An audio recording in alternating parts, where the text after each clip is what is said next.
The OPP says motorcycle deaths could reach a 7-year high, and there's at least 2 months left in the biking season. 26 motorcyclists across the province have already died this year. That's just 3 shy of last year's record of 29.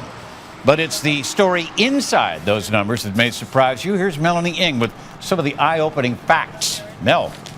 Well, Gord, the truth really does lie in the numbers. I want to take you to some of the common assumptions about motorcycle fatalities, and we're going to talk about myth or fact. Let's bring up the first one here. Young, inexperienced motorcyclists are the most vulnerable.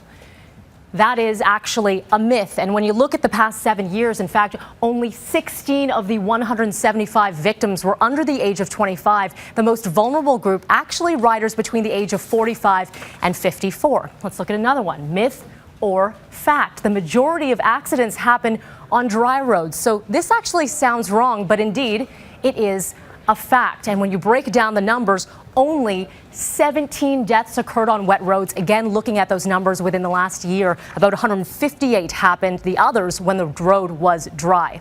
Finally, myth or fact on this one. The motorcycle driver is always at fault.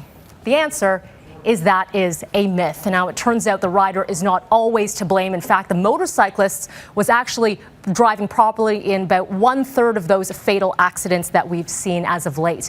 Now, there are still, as you mentioned, Gord, a couple of months left in the riding season. The OPP are warning everyone to help cut down on the carnage.